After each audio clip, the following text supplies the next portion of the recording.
بسم اللہ الرحمن الرحیم ایاک نعبد و ایاک نستعین۔ میں سب سے پہلے اپنی الائڈ پارٹیز، اپنے اتحادیوں کا دل سے شکریہ ادا کرتا ہوں کہ ابھی بھی اور ہر مشکل وقت میں جس طرح آپ میرے ساتھ کھڑے رہے ہیں، آپ کا بہت بہت شکریہ۔ میں اپنے پارلیمنٹیرینز، اپنی ٹیم کا، میں آپ کا شکریہ ادا اس طرح کرتا ہوں کہ میں نے جو آپ کی کل شام کو جو آپ کے حالات دیکھے تو مجھے یہ احساس ہوا کہ آپ سب کو بڑے دل سے تکلیف تھی کہ جو ہمارا وہ سینٹ کا یہ ادھر حفیظ شیخ کے الیکشن میں جب ہارے ہیں، تو میں جو آپ سب کو دیکھا تو مجھے بڑا اچھا لگا۔ مجھے ایک ٹیم آپ میں نظر آئی اور انشاءاللہ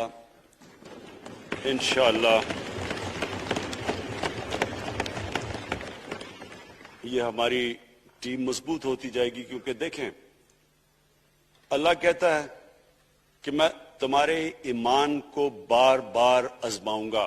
اللہ قرآن شریف میں ہمیں کہتا ہے۔ وہ کیوں کہتا ہے؟ وہ آپ کے ایمان کو آزماتا ہے مضبوط کرنے کے لیے۔ جب آپ ایک مشکل وقت سے نکلتے ہیں آپ اور مضبوط ہو جاتے ہیں۔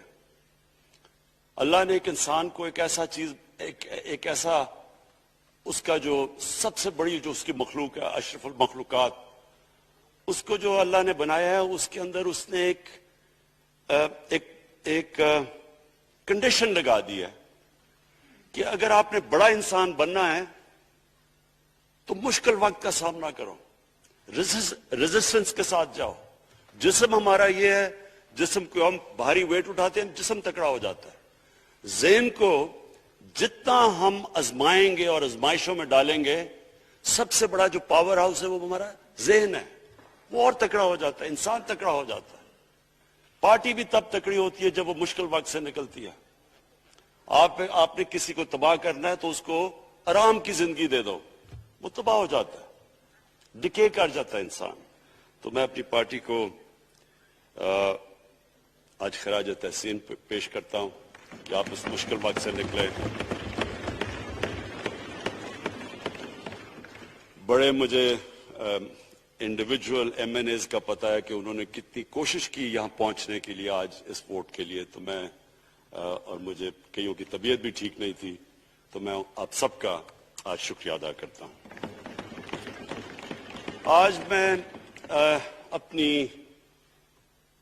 اپنی پارلیمنٹری پارٹی کے ساتھ بھی، اور جو میری عوام آج یہ دیکھ رہی ہے، میں اس کے سامنے جو بات رکھنا چاہتا ہوں وہ یہ کہ دیکھیں ہمیں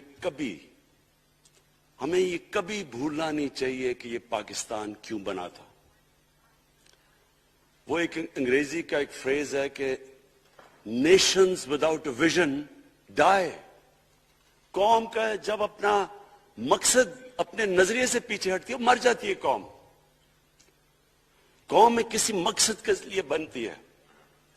ہم اپنے وہ جب تک وہ پتہ نہیں ہم اپنے بچوں کو نہیں بتائیں گے، خود ہم جو آج لیڈرشپ ہے، میرا غلطی سے ہاتھ ادھر چلا گیا، ادھر کی لیڈرشپ میں کہہ رہا ہوں، جو ہماری لیڈر ہے اس کو پتہ ہونا چاہیے کہ یہ بہت بڑا عظیم خواب تھا پاکستان کا۔ علامہ اقبال کو نہیں پتا تھا کہ اگر پاکستان بنے گا تو آج جس طرح ہمارے 20 کروڑ مسلمان ہندوستان میں رہ جائیں گے، تو وہ تو سارے پاکستان میں نہیں آ سکتے تھے۔ تو علامہ اقبال کا کیا وجہ تھی پاکستان خواب دیکھنے کی؟ ان کی وجہ یہ تھی کہ ہم نے ایک دنیا کو مثال دینی تھی، کہ اصل میں ایک ماڈل بنانا تھا کہ اصل میں ایک اسلامی ریاست کیا ہوتی ہے۔ اور وہ بیس کس کے اوپر کر رہے تھے پاکستان کی اسلامی فلاحی ریاست جو ہماری آبجیکٹو ریزولوشن میں ہے؟ نبی صلی اللہ علیہ وسلم کی مدینہ کی ریاست، جو ان کی سنت تھی، جو دنیا کی تاریخ کی پہلی فلاحی ریاست بنی تھی، جس میں بہت بڑے بڑے ماڈرن جو آج کے پرنسپلز، وہ پرنسپلز طے کیے گئے تھے. وہ ریاست بنی تھی، اور وہ ریاست ایک ماڈل ایسا تھا کہ اس کے بعد ایک جن کو کوئی جانتا ہی نہیں تھا، ایک قوم، ایک عرب قبیلوں میں تقسیم ہوئی قوم جس کی حیثیت ہی کوئی نہیں تھی، ان اصولوں کے اوپر چلتے ہوئے یہ دنیا کی تاریخ کا معجزہ ہے جو ہوا اس کے بعد. یہ میں نے شفقت محمود کو کہا بھی ہے کہ ہمارے بچوں کو ہر سکول، چاہے وہ انگلش میڈیم، چاہے اردو میڈیم، چاہے دینی مدرسے، سب کو 8، 7، 8 اور 9 کلاسز میں باقاعدہ سبجیکٹ پڑھائیں کہ نبی صلی اللہ علیہ وسلم کی جو زندگی تھی اور جو مدینہ میں کیا وہ کیا تھی.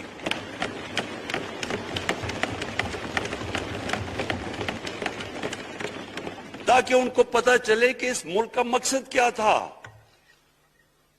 بڑے لوگ جو پاکستان نہیں چاہتے تھے وہ کیا کہتے تھے؟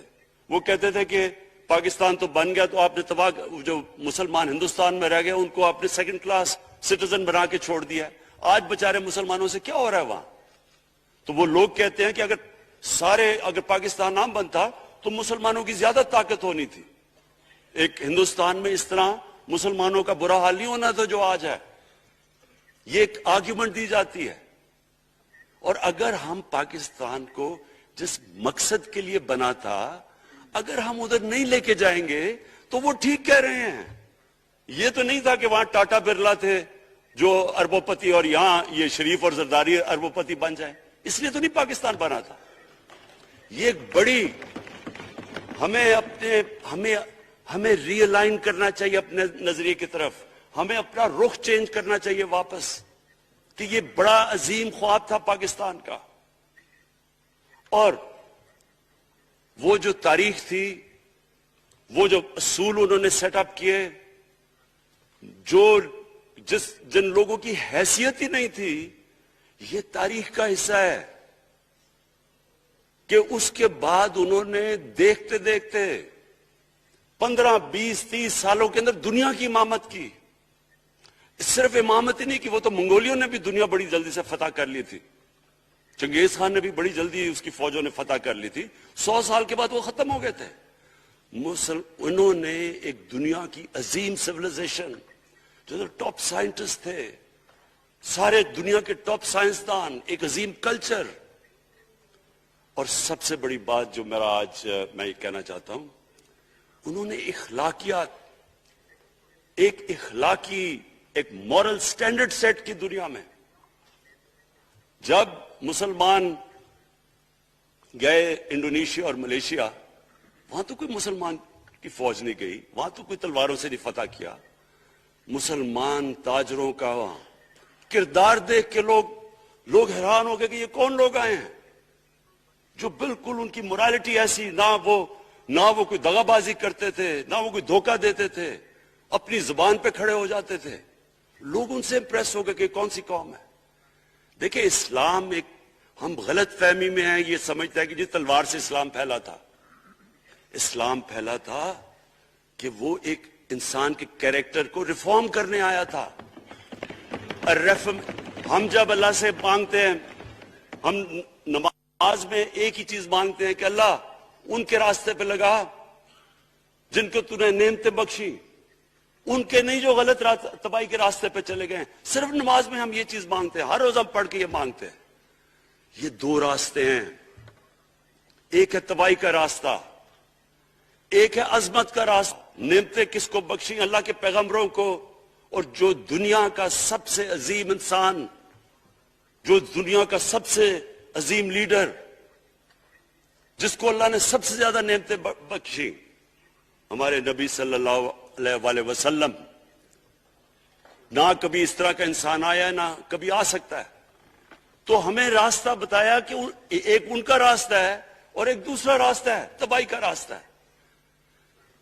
اور وہ جو ان کے راستے پہ چلتا گیا وہ ایک عظیم انسان بنتا گیا.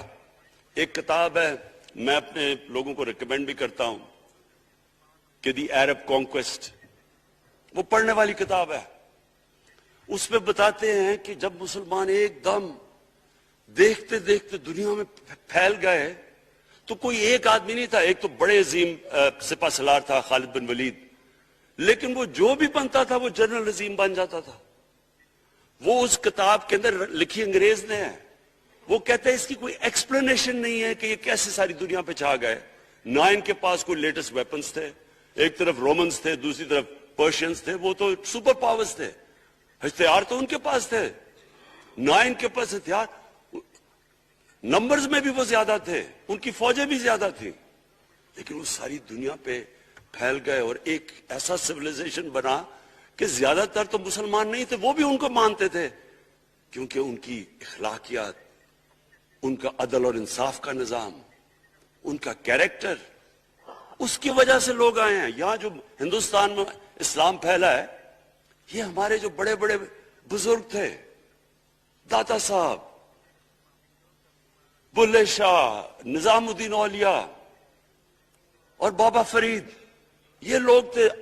ان کو لوگ دیکھ کے، ان کے کردار سے، ان کے انٹلیکٹ، انسانیت سے لوگ. تو ہم آج، میں جو یہ سینٹ الیکشن ہوا ہے، میں اپنی قوم کو یہاں، یعنی مجھے شرمندگی ہوتی ہے اسپیکر صاحب کہ ہم وہ کدھر وہ خواب اور کدھر بکرا منڈی بنی ہوئی ہے ایک لوگوں کو خریدنے کے لیے، اور سب کے سامنے.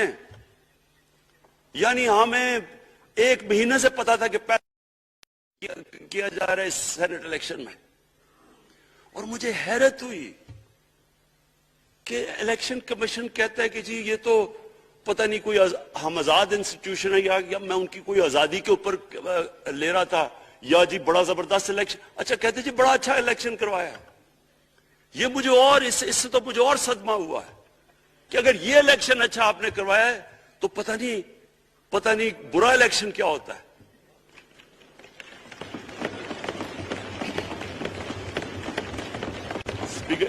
اسپیکر صاحب یہ دیکھیں، مجھے یہ افسوس یہ ہوتا ہے کہ ہم ایک چیز سمجھتے نہیں ہیں.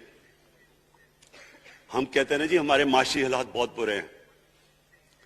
دیکھیں جی ہماری ڈیفیسٹ تھے، یہ ہمارے کرنٹ اکاؤنٹ، یہ جو بھی ہم کہتے ہیں، قرضے چڑھے ہوئے ہیں. یہ جو قرضے چڑھے ہوئے ہیں یہ ایک بیماری کے سمٹمز ہیں. بیماری کچھ اور ہے. اخلاقی طور پہ ہماری قوم کو تباہ کیا ہے، پھر معاشی تباہی آتی ہے. آج مجھے ایک ملک کا بتا دیں جس کی اخلاقیات اوپر ہو، جن کے مورل سٹینڈرڈز اوپر ہوں اور وہ غریب ہو.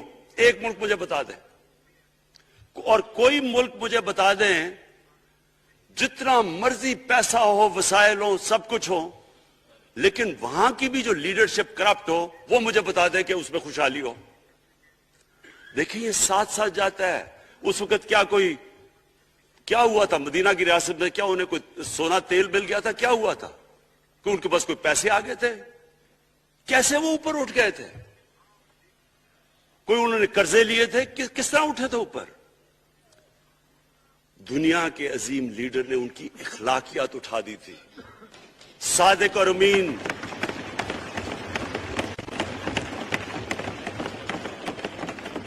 ایک قوم انہوں نے ہمیں بتایا. ہمیں قرآن میں اللہ حکم کرتا ہے کہ ان کی سنت پہ چلو. اللہ جب ہمیں کہتا ہے ان کی سنت پہ چلو، کیا ہم اللہ کو کوئی فائدہ پہنچا سکتے ہیں؟ ہماری بہتری کے لیے کہتا ہے.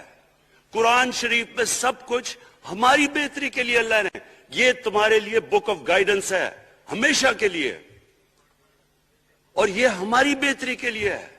تو وہ جب ہمیں کہتا ہے کہ نبی صلی اللہ علیہ وسلم کے راستے پہ چلو، وہ ہماری بہتری کے لیے کہتا ہے. اور میں جس نے اس عمر میں ساری دنیا دیکھ لی ہے، اسپیکر صاحب میں آپ کو بتاؤں، مجھے تکلیف ہوتی ہے دیکھ کے.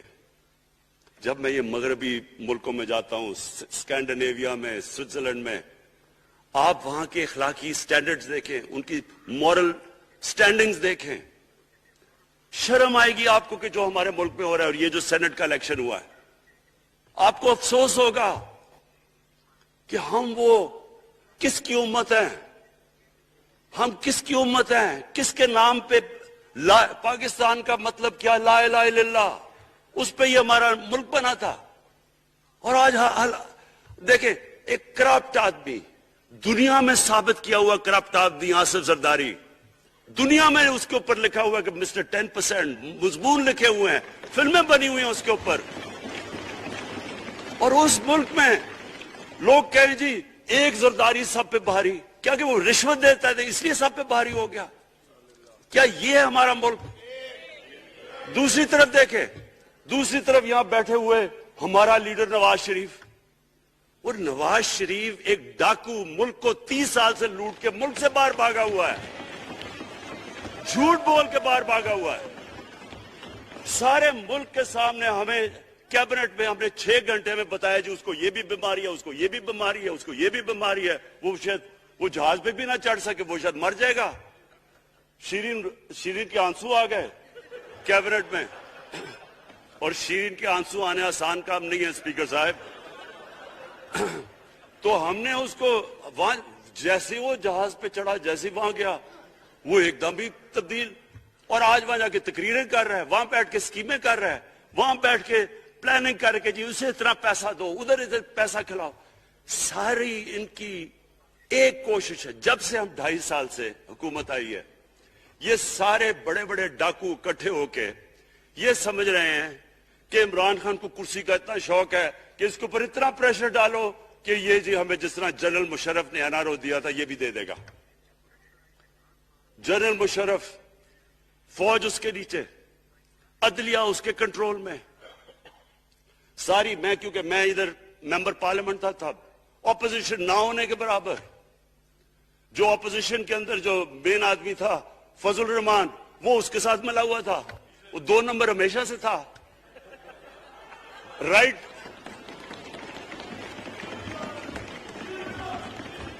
اور وہ آدمی جس کے پیچھے امریکہ ان کی جنگ لڑ رہا تھا، سب کچھ وہ ان کے پریشر میں آ کے ان دونوں کو NRO دیا، اور اتنا بڑا اس ملک کے اوپر اس نے جرم کیا ہے۔ ان دونوں نے آ کے NRO لے کے دونوں ہاتھوں سے ملک لوٹا، اس کے بعد دونوں نے اس ملک کے اوپر 4 گنا زیادہ قرضہ چڑھایا۔ اسپیکر صاحب 6,000 ارب سے ہمارا قرضہ جو ٹوٹل لائبلٹیز 30,000 ارب پہ پہنچا دی۔ آج ہمارے اوپر کیا مسئلہ ہے؟ ہمیں یہ قرضوں کی قسطیں دیتے ہوئے بیچارے لوگوں کے اوپر بوجھ ڈالنا پڑتا ہے۔ یہ جو مہنگائی ہے اس کے بعد میں بعد میں بات کرتا ہوں، لیکن پہلے یہ بات کمپلیٹ کر لوں کہ دیکھیں اسپیکر صاحب، میں یہ 2.5 سال سے تماشا دیکھ رہا ہوں۔ یہاں پہلے دن پرائم منسٹر بن کے پرائم منسٹر تقریر کرنے جا رہا ہے، کھڑے ہو کے تقریر نہیں کرنے دی۔ کیوں تقریر نہیں کرنے دی؟ کیونکہ ان کو پہلے دن سے ڈر تھا کہ یہ ہمارے جو کرپشن کے کیسز یہ معاف نہیں کرے گا۔ کرپشن کے کیسز ہم نے نہیں بنائے تھے اسپیکر صاحب، یہ سارے ان کے دور کے کیسز بنے ہوئے ان کے اوپر۔ آپس میں تو ان کا مکا تھا، اپنا نیب کا چیئرمین آپس میں مل کے کیسز ان کے بند کر رہا ہے۔ عدلیہ اس وقت کی عدلیہ وہ ان کے ہاتھ میں تھی، ان کو تو مسئلہ ہی کوئی نہیں تھا۔ وہاں $60 ملین آصف زرداری کا سوئٹزرلینڈ میں پڑا ہوا ہے، وہ جج کہہ رہا ہے کہ واپس لے کے آؤ۔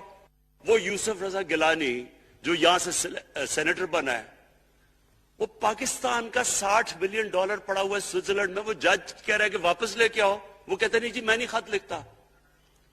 بھئی آپ کے باپ کا پیسہ تھا، پاکستانی قوم کا پیسہ تھا، اس کے اوپر وہ ڈسکوالیفائی ہو جاتا ہے۔ وہ ایسے پھر رہا ہے جس طرح نیلسن منڈیلا کہیں ڈسکوالیفائی ہو گیا۔ اسپیکر صاحب میں یہ چیزیں آپ کو اس لیے بتا رہا ہوں، میں تو ان کو 30 سال سے جانتا ہوں۔ دیکھیں جب تک ہم اس ملک میں اپنی اخلاقیات ٹھیک نہیں کریں گے، مورل سٹینڈرڈز ٹھیک نہیں کریں گے، جب اس طرح کے الیکشن ہوں گے کہ کھل کے پیسہ چل رہا ہے اور ہم کہیں گے نہیں جی وہ پٹواری کیوں پیسے لیتا ہے، تو وہ تھانے دار کیوں پیسے لیتا ہے، وہ سرکاری نوکر، وہ تو بیچارہ جو نچلا طبقہ ہے وہ تو واقعی جس طرح شیخ رشید نے کہا ہے، مہنگائی جو بڑی ہے بیچارے لوگوں کی تنخواہ میں گزارا نہیں ہو رہا۔ ان کو ہم کہہ رہے ہیں کہ آپ بالکل ایماندار بنیں. اور یہ جن کا اتنا ان کے پاس پیسہ ہے اسپیکر صاحب, میں آپ کو یقین سے کہتا ہوں ان کو خود نہیں پتا کہ ان کا کتنا پیسہ باہر پڑا ہے. اتنا 30 سال سے چوری کر رہے ہیں یہ پیسہ, اور 30 سال سے پیسہ چوری کر کے اب ان کی کوشش یہ ہے کہ عمران خان کے اوپر پریشر ڈالو سارے چور مل کے کہ جی کبھی ہم گورنمنٹ گرا دیں گے, کبھی ہم وہ نکلاتے ہیں وہ. آپ سوچیں فیٹف کے اوپر, اب فیٹف ہماری وجہ سے تو نہیں فیٹف پہ ہم گرے لسٹ میں آئے, یہ تو نون لیگ کے دور میں گرے لسٹ میں آئے ہیں. اب اگر فیٹف کی بلیک لسٹ میں پاکستان جاتا ہے تو یہاں سب کو پتا ہے کہ سینکشنز لگ جائیں گی. تو آگے مشکل سے ہم نے اکانومی کو سٹیبلائز کیا, مشکل سے. اگر بلیک لسٹ میں جاتا ہے تو اکانومی سیدھی نیچے. آج جو لوگوں کو مشکل پڑی ہوئی ہے, اور مشکل پڑی ہوئی ہے ہمارے لوگوں کو مہنگائی کی, اس کی وجہ یہ ہے کہ ہمارا روپیہ جو تھا تقریباً 107 روپے کا, آج 160 روپے کا. تو جب روپیہ گرتا ہے تو ساری چیزیں باہر سے مہنگی ہو جاتی ہیں, پٹرول, ڈیزل, بجلی.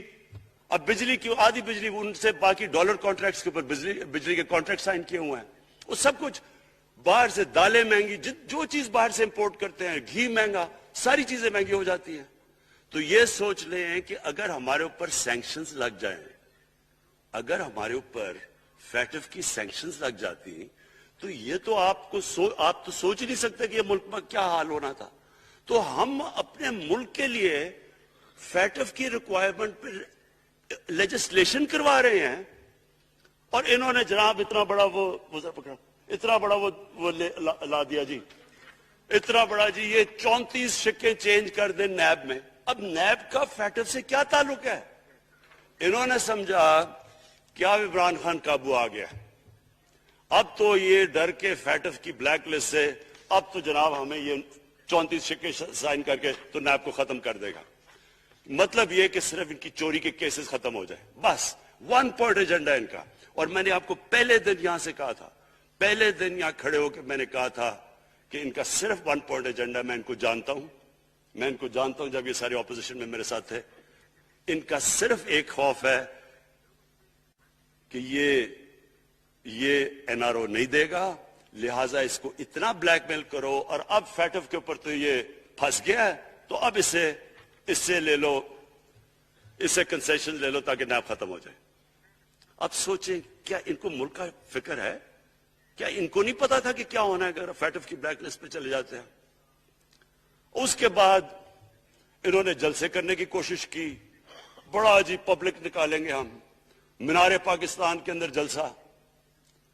مینار پاکستان کا یہ جانتے نہیں. دیکھیں ان کے بھی آ گئے ایک شہزادہ ایک شہزادی جنہوں نے زندگی میں کبھی کام کیا ہی نہیں ہے, نہ ان کو پتہ ہے کہ سٹرگل ہوتی کیا ہے.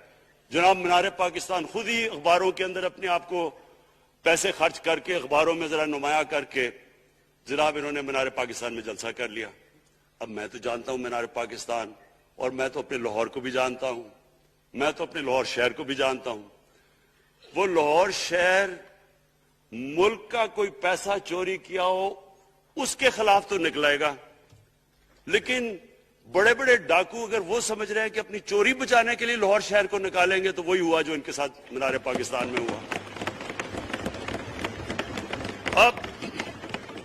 اب آ کے جو اور ڈاکٹر فہمیدہ مرزا نے بڑا اچھا آپ کو ایکسپلین کیا. انہوں نے بتایا کہ یہ کیوں ضروری تھا اوپن بیلٹ. انہوں نے بتایا کہ الیکشن کمیشن کی تو ریکوائرمنٹ ہے کہ آنسٹ ہو, فری اور فیئر الیکشن ہو. تو انہوں نے 2008 میں چارٹر آف ڈیموکریسی میں کہا ہوا کہ جی اوپن بیلٹ ہونی چاہیے دونوں پارٹیز نے. اور اس کے بعد ایک دم وہاں سے دونوں سب ادھر سے بھاگ کے اور کہتے نہیں جی خفیہ بیلٹ ہونی چاہیے. میں نے تب کہہ دیا کہ خفیہ بیلٹ کا ایک مقصد تھا, سارے مل کے کوشش کریں گے کہ حفیظ شیخ کو ہرائیں, اور وہ جو آدمی جیتا ہے پاکستان کا کرپٹ ترین آدمی. میں ایک چیز آپ کو آج کہتا ہوں, یوسف رضا کے آپ صرف ایسٹس دیکھ لیں, پرائم منسٹر بننے سے پہلے تھے اور اس کے بعد کیا ایسٹس ہے. بس ایک چیز دیکھ لیں, کوئی آپ کو کچھ کرنے کی ضرورت نہیں ہے. آپ کو پتا چلے گا انہوں نے اس نے کیا کیا اپنے زمانے میں. تو اس کو لا کے یہاں بٹھا کے تو جناب انہوں نے سارا پیسہ لگا کے, اور ہمیں سب پتا تھا کیا ہو رہا ہے, اور اس کو جا کے جناب انہوں نے ہروا دیا حفیظ شیخ کو. اب کیا پیغام گیا سارے ملک میں اس کا؟ میں نے کیوں یہ آج ووٹ آف کانفیڈنس لی ہے, اس کا کیا پیغام گیا دنیا میں؟ سارے لوگوں کے سامنے اوپن ہارس ٹریڈنگ, لوگوں کو راتوں کو کال کر رہے ہیں, یا میں تو خاص داد دینا چاہتا ہوں, میرے ممبرز بیٹھے ہیں, خواتین بیٹھی ہیں جن کو کالیں گئی ہیں رات کہ جی 2 کروڑ سے ریٹ شروع ہوگا, ہم اب آپ کو آگے پیسے دیں گے. ان کو ساروں کو پیسے آفر کر رہے ہیں. اور پھر اگر میں صرف الیکشن کمیشن کو ایک چیز کہنا چاہتا ہوں, آپ مہربانی کریں پاکستان کی ایجنسی سے صرف ایک سیکرٹ بریفنگ لیں, آپ ان کو اندازہ ہوگا کتنا پیسہ چلا اس الیکشن کے اندر, پتہ چلوائیں کیا ہوا اس الیکشن میں, تاکہ آپ اس طرح کی سٹیٹمنٹ نہ دیں کہ جی ہماری کوئی آزادی ختم کر رہی ہے. میں آپ کی آزادی ختم کر رہا ہوں یہ کہہ کے آپ کہ یہ جو الیکشن میں ہوا ہے. اسپیکر صاحب, میں آج اس اوکیزن کے اوپر, کیونکہ مجھے اس پہ کافی, میں 2.5 سال یہ بڑی چیزیں برداشت کرتا رہا ہوں, اور میں اس لیے صبر سے کرتا رہا ہوں کیونکہ ملک اتنا ہمارا مشکل میں ہے. جو ہمیں ٹائم ملا جب میری گورنمنٹ آئی, میں آپ کو یقین سے کہتا ہوں کہ ساری زندگی میری تو سٹرگل میں گزری. جو بھی آپ انسان نے کسی چیز میں کمپیٹ کرتا ہے, اگر آپ نے ملک میں اپنے سب سے ٹاپ 11 کھلاڑیوں میں پہنچنا ہے تو ایک بہت سارے ملک میں مقابلہ کر کے آپ وہاں پہنچتے ہیں, اس میں ایک بڑی سٹرگل ہوتی ہے, اونچ نیچ ہوتی ہے بڑی. اور پھر اگر آپ کو دنیا کے لیول پہ آپ کو اپنا, اگر آپ نے آپ کو منوانا ہے, اس کی اور ایک سٹرگل ہوتی ہے. اور میرے اس سے زیادہ بڑی سٹرگل تھی کہ ایک آدمی جا کے ہاسپٹل بنانے کی کوشش کرے, اور وہ بھی کینسر ہاسپٹل. تو ایک وہ بہت بڑی سٹرگل تھی. پھر پالیٹکس میں لمبی سٹرگل رہی ہے. اکیلا تھوڑا سے لوگوں کے ساتھ شروع ہوا تھا, اور سٹرگل کر کے 14-15 سال تو مذاق اڑتا تھا میرا, سارے ہنستے تھے جب نام سنتے تھے میرا. تو ایک سٹرگل کر کے یہاں پہنچا ہوں. جو یہ 2.5 سال میں اسپیکر صاحب میں نے سٹرگل کی ہے, یہ میری زندگی کی سب سے مشکل سٹرگل تھی. اور کیوں مشکل تھی؟ کیونکہ جو یہ 10 سال میں اس کو ڈیکیڈ آف ڈارکنس کہتا ہوں, ایک ایک انہوں نے تباہ کیا. صرف 10 سال پہلے اداروں کے حال دیکھ لیں, کوئی ادارہ اٹھا لیں, پی آئی لے لیں, ریلوے لیں, سٹیل مل 8 ارب روپے کا پروفٹ لے کے بیٹھی ہوئی تھی. 8 ارب روپیہ سٹیل مل میں پروفٹ تھا جب تک کہ زرداری نے ہاتھ نہیں مارا اس کو. اپنا وہ ریاض لال جی فرنٹ مین رکھ کے ہمارے سامنے, میرے پاس آئے لوگ چیمبر والے, انہوں نے کہا جی یہ سٹیل مل سستی بلٹس اس کو بھیجا, اس کے تھرو پیسے دے رہا ہے. وہ سٹیل مل آج بند پڑی ہے. ایک ایک ادارہ انہوں نے تباہ کیا, بھرتیاں کی لوگوں کی. وہ ادارے اتنے بڑے بڑے ہو گئے ہیں کہ وہاں پینشنز ہی اتنی آ گئی ہے کہ کچھ بچتا ہی نہیں ہے سیلریز اور پینشن کے بعد کے ادارے کو ٹھیک کر سکے. ایک ایک ادارہ تباہ کیا. ملک کا سب سے بڑا جو کرنٹ اکاؤنٹ ڈیفیسٹ جس کے اوپر سارا پریشر پڑتا ہے, اگر آپ کا کرنٹ اکاؤنٹ یعنی کہ ڈالر زیادہ ملک سے باہر جا رہے ہیں اور کم اندر آ رہے ہیں تو پریشر روپے پہ پڑتا ہے, وہ گر جاتا ہے. تو وہ میں آپ کو بتا, جب روپیہ گرتا ہے تو غربت پھیل جاتی ہے ملک میں. تو سب سے بڑا current account deficit, fiscal deficits جو کہ آپ کی آمدنی اور خرچے, وہ بڑا ڈیفیسٹ. سارے ادارے خسارے میں. پاور کانٹریکٹس جو انہوں نے سائن کیے اسپیکر صاحب, یہ عمر ایوب آپ کو بتائے گا, وہ یعنی ایسے لگ رہا تھا کہ کسی دشمن نے آ کے ایک ملک کو نقصان پہنچانے کے لیے پاور کانٹریکٹ سائن کیے. ان کے اندر وہی پاور پروجیکٹس آپ کہیں اور دیکھ لیں, کسی اور ملک میں, بلکہ اپنے ملک میں دیکھ لیں, اور وہ دیکھیں کہ انہوں نے کس پیسے بنائے, وہ کس پیسے پہ. گیس کا کانٹریکٹ سائن کیا ہم نے آ کے اسی ملک سے 30% کم پیسے پہ گیس کا کانٹریکٹ سائن کیا, ان کا ہی کانٹریکٹ چینج کیا.